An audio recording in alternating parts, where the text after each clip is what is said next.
Hello students, मैं आचार्य वंदना और आज हम पढ़ने वाले हैं कक्षा 8वीं संस्कृत रुचिरा भाग 3 जिसके अंतर्गत सबसे पहला हमारा पाठ है सुभाषितानी। तो बच्चों, हम इससे पहले वीडियो में भी पढ़ चुके हैं सुभाषितानी क्या होते हैं। तो सुभाषित वे श्लोक होते हैं जो हमारे जीवन को उत्तम बनाते हैं, जिससे हमें बहुत अच्छी अच्छी शिक्षाएं प्राप्त होती हैं। तो चलिए शुरू करते हैं। क्या दिया गया है कक्षा 8वीं की सुभाषितानी श्लोक में। तो यहाँ कहा जा रहा है गुणा गुणकेशु गुणा भवन्ति ते निर्गुणं प्राप्य भवन्ति दोषाः सुस्वादुतोया प्रभन्ति नद्यः समुद्रमासाथ भवन्ते पेया।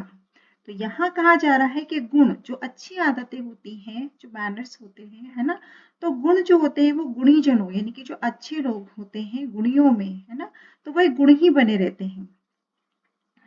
लेकिन जब वे गुण किसी निर्गुण व्यक्ति के पास, किसी जो दुर्जन व्यक्ति है उसके पास अगर पहुंच जाते हैं, निर्गुण यानी दुर्जन व्यक्ति, ठीक है ना, तो दुर्जन व्यक्ति के पास अगर वे गुण पहुंच जाते हैं, उस व्यक्ति के पास अगर वे गुण पहुंच जाते हैं तो वो दोष बन जाते हैं। क्या बन जाते हैं वे गुण? दोष बन जाते हैं। तो जिस तरह से नदियां जो है वो स्वादिष्ट जल वाली होती है ना, सुस्वादु तो या प्रबंती नद्या यानी कि जो स्वादिष्ट जल वाली जो नदियां होती हैं, वे जब समुद्र में मिलती हैं तो वे क्या कैसी हो जाती हैं? न पीने योग्य, यानी कि उसका जो जल है वो भी खारा हो जाता है, अपीने योग्य हो जाता है। तो इसी तरह से कहा जा रहा है कि जो गुण होते हैं वो गुणी व्यक्ति में गुण ही बने रहते हैं, लेकिन जब वही गुण जो है दुर्जन व्यक्ति के पास जाते हैं तो वे दोष बन जाते हैं।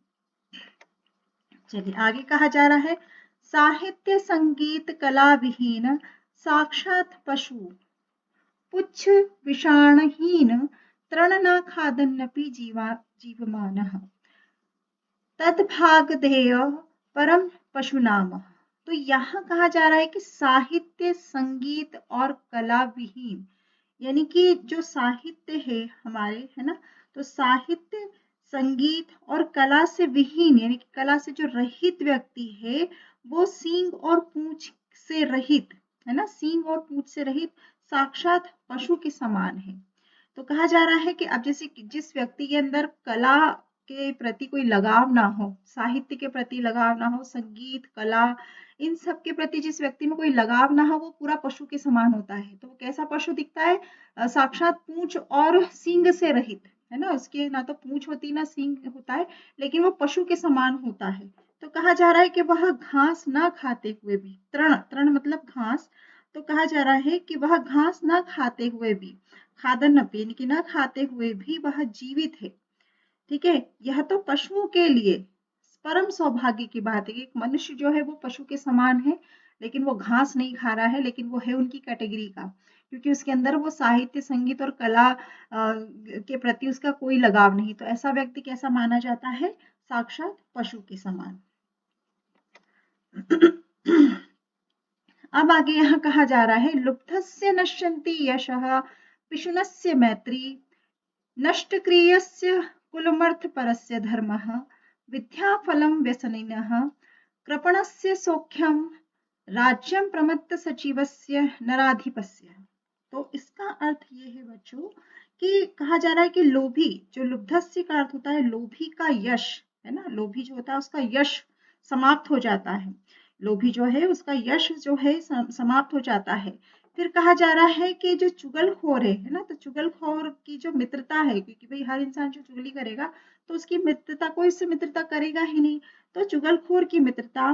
फिर कहा जा रहा है कि कुलमपर्थ, है ना, निष्क्रिय से, निष्क्रिय से यानी कि ऐसा निकम्मा इंसान जो निष्क्रिय है, जो किसी काम का नहीं है, तो निकम्मे का कुल जो है वो नष्ट हो जाता है।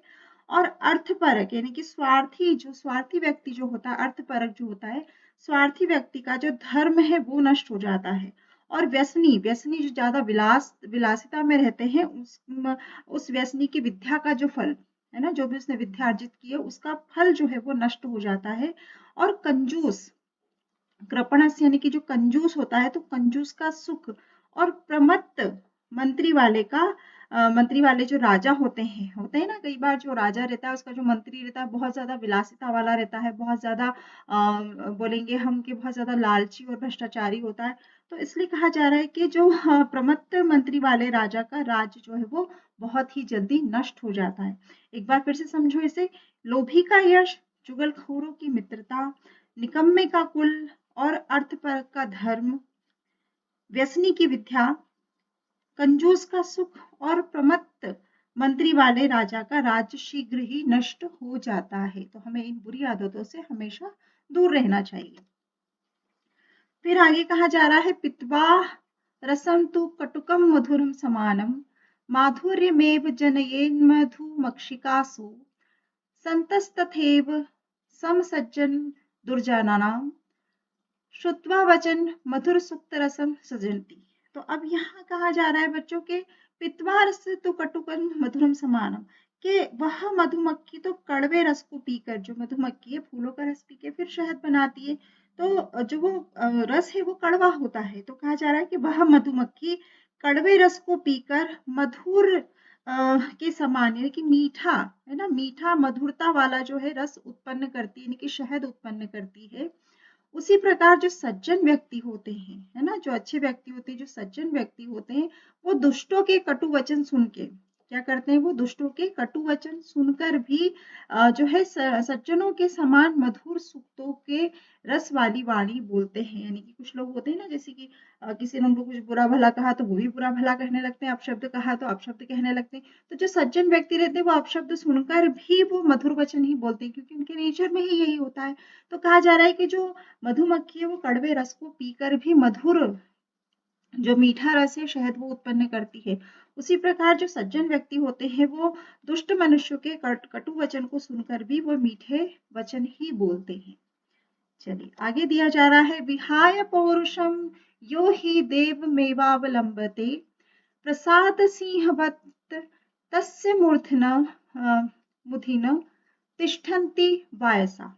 तो अब यहाँ कहा जा रहा है कि दूसरों के द्वारा, है ना, विहार पौरुषम यानी कि दूसरों के द्वारा जो प्रशंसित होने पर या जो हमारी प्रशंसा करते हैं, है ना, बढ़ाए जाने पर भी महापुरुषों का स्वभाव जो है वो नहीं बदलता। लोगों ने खूब बढ़ा चढ़ाकर आपकी तारीफ कर दी, लेकिन जो महापुरुष होते हैं उनका स्वभाव नहीं बदलता। कुछ लोग होते हैं जो घमंड में आ जाते हैं, अभिमान में आ जाते हैं कि देखो मैं इतना महान हूँ, लोग मेरी प्रतिष्ठा की तारीफ कर रहे हैं, ऐसा वैसा। तो जो महान पुरुष होते हैं उनका स्वभाव नहीं बदलता, उनका नेचर जो है वो नहीं बदलता।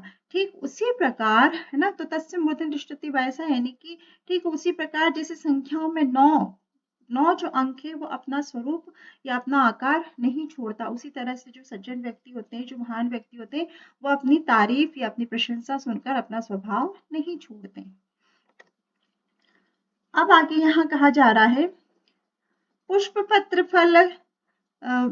पत्र फल छाया मूल वल्क दारू भी धन्या महिरूहा येषा विमुखम यान्ति नार्थिन।